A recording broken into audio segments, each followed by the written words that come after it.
तो प्रत्याशियों से हमें डर नहीं है। हमें हमारी पार्टी, हमारी विचारधारा, हमारे कार्यकर्ता, हमारे नेता आदरणीय श्री चिराग पासवान जी के नेतृत्व पे और अलौली की महान जनता पर भरोसा है। जो बिहार की जनता है, उन्होंने पिछले बार के लोकसभा चुनाव में ही ये बात को घोषित कर दिया कि वो किस पार्टी को अपनी पार्टी मानते हैं। हमारे 5 सांसद जो जीत के आए, और तेजस्वी यादव है ना पूछ रहे हैं क्या विचारधारा। देखिए, हम लोग अपनी विचारधारा बताएंगे, लेकिन श्रीमान तेजस्वी जी अगर विचारधारा की बात करते हैं तो इससे बड़ी हास्यास्पद चीज आज बिहार की राजनीति में है ही नहीं। राजद का नेतृत्व कर रहे हैं, तो जब उनकी पार्टी सत्ता में थी तो क्या क्या उन्होंने बिहार की जनता को दिखाया, इसकी बात नहीं होगी क्या?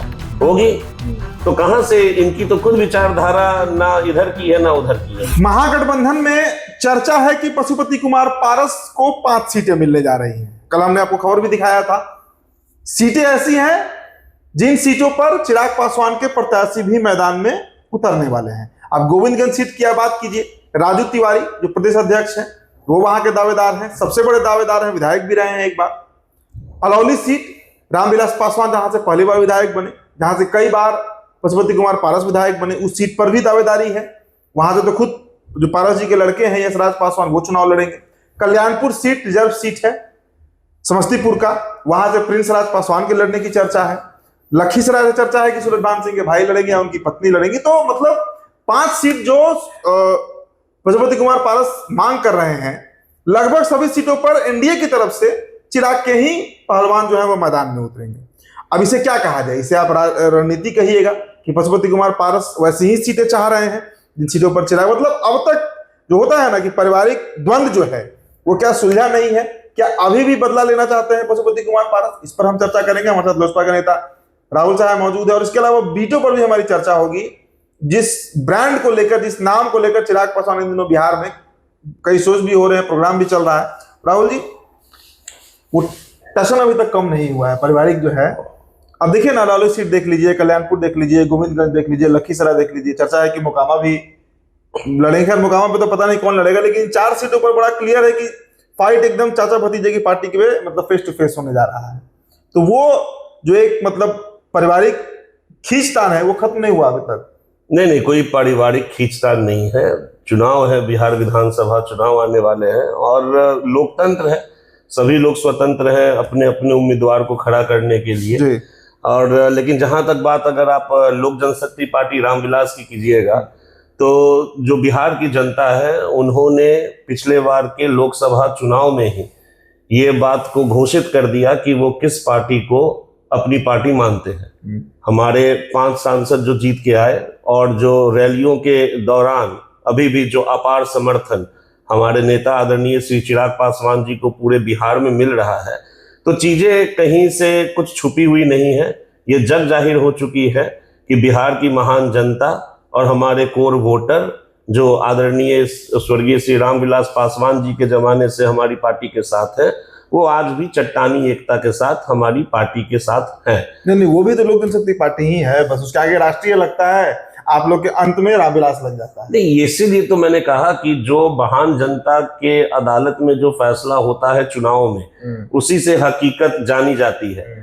अब जहां तक बात श्रद्धेय श्री रामविलास पासवान जी का है, तो वो पूरे बिहार के नेता हैं और पूरे देश के नेता हैं, और हर एक बिहारी और हर एक देशवासी को उनके राजनीतिक संघर्षों पर गर्व होता है। तो बिहार के कोई भी व्यक्ति जो है वो आदरणीय श्री रामविलास पासवान जी से अपनी प्रेरणा ले सकते हैं, उसमें हम लोगों को कोई दिक्कत नहीं है। लेकिन अगर बात राजनीतिक पार्टी की आती है, तो मैंने वही कहा कि जनता ने अपना बहुमत अपना मत देकर जो लोकसभा चुनाव हुए उसमें इस बात को जाहिर कर दिया कि वो किस पार्टी को अपनी पार्टी मानती है। नहीं, अच्छा, लोकसभा के दृष्टिकोण से देखा जाए राहुल जी, तो हाजीपुर आप लोग का एकदम मतलब कहिए कि पेटेंट सीट रहा, कई बार उससे सांसद बने रामविलास पासवान।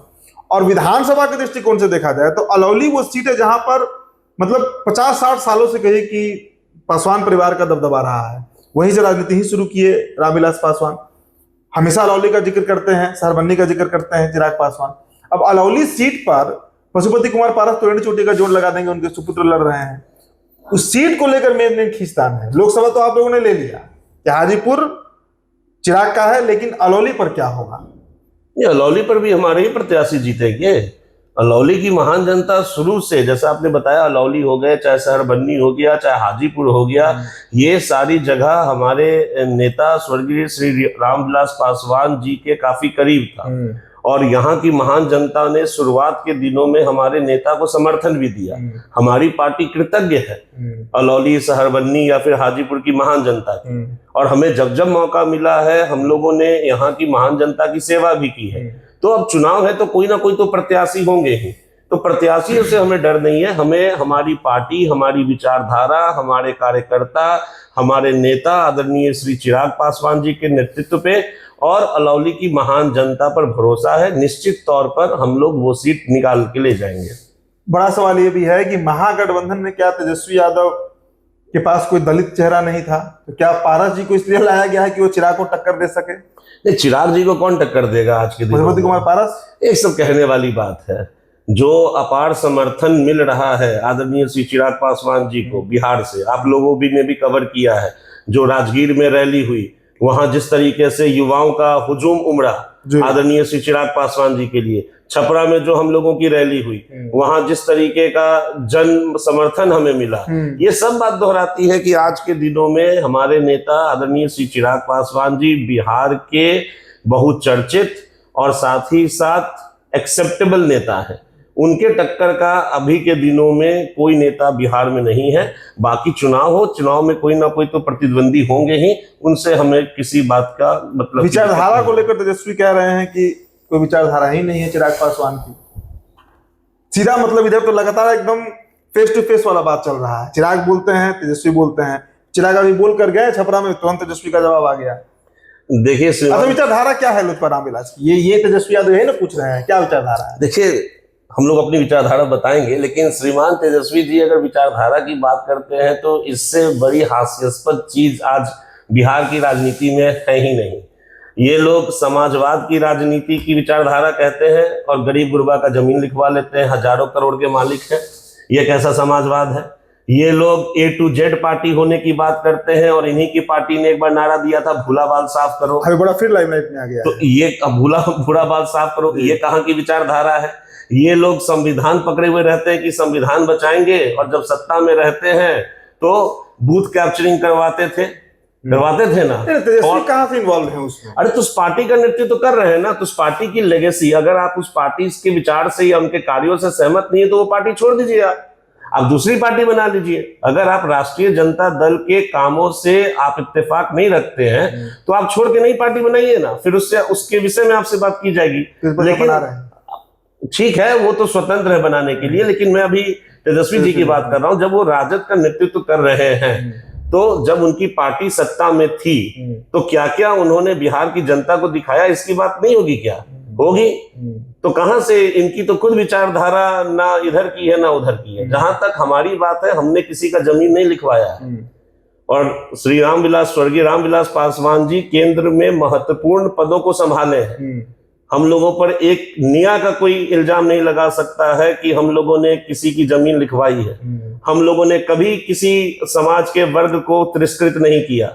हम लोग सभी समाज के सभी वर्ग, सभी जाति, सभी धर्म को एक जैसा मानते हैं। स्वर्गीय श्री रामविलास पासवान जी ने सीएम पद के लिए भी नाम कहा था कि भाई कोई ना कोई मुसलमान होना चाहिए। राष्ट्रीय जनता दल जो मुसलमानों की राजनीति करती है, अभी तक इनके राजनीतिक सफर में कोई एक एबल मुसलमान नहीं हुआ जिसको सीएम पोस्ट दिया जा सके।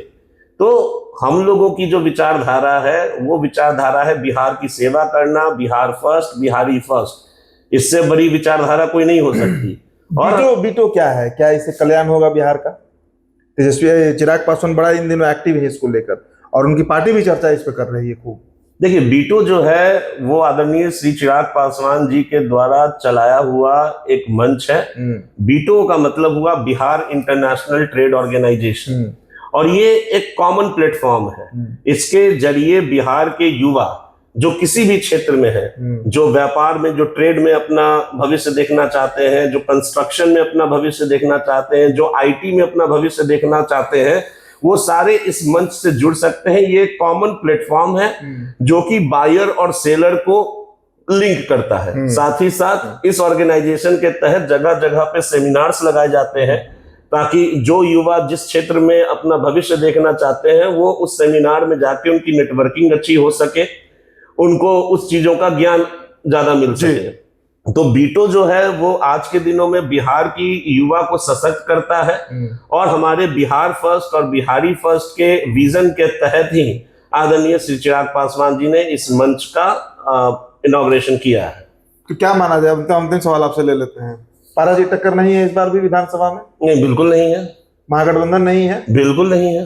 सर्वे तो बता रहा है, सी वोटर का सर्वे बता रहा है, हालांकि ग्राफ बढ़ा है चिराग का भी, लेकिन अभी भी सबसे बड़ा नेता तो तेजस्वी बने हुए हैं। नहीं, ठीक है। वोट इलेक्शंस के 2 महीने 3 महीने पहले की जो सर्वे होती है वो वोटिंग के टाइम पे बहुत हद तक बदल भी जाती है। आप चुनाव होने दीजिए, रिजल्ट आने दीजिए, आपको दूध का दूध पानी का पानी पता चल जाएगा। आज के दिनों में बिहार को एक मजबूत सरकार की जरूरत है जो भ्रष्टाचार पे लगाम कस सके, जो रेत माफियाओं पे लगाम कस सके। क्राइम भी इतना बढ़ा हुआ है बिहार में। हाँ, तो उसको लेकर तो हमारे नेता ने जो है अपनी प्रतिक्रिया दी ही है। हम लोग देखिए, हम लोग जिम्मेदाराना राजनीतिक दल है। एनडीए में रहते हुए भी नहीं, तो एनडीए में रहते हुए कोई सरकार को थोड़ी क्रिटिसाइज किया जा रहा है। वो तो लॉ एंड ऑर्डर जो जिस तरीके की हुई पटना में, जिस तरीके से खेमका जी की हत्या हुई, ये बिल्कुल ही चिंता वाला विषय तो था। अब आप इस बात को तो नकार नहीं सकते हैं कि जो घटना हुई सो अप्रिय घटना हुई। बिल्कुल। अब माननीय नीतीश कुमार जी जो मुख्यमंत्री हैं हमारे, उनके द्वारा कितनी बिहार पुलिस में नौकरियां दी गई हैं, तो फिर ये पुलिस सब कहाँ है? इसी बात का तो जिक्र किया गया। बहुत जो लोग कहते हैं कि भाई क्राइम को रोका नहीं जा सकता है, तो भाई पुलिस का काम क्या है?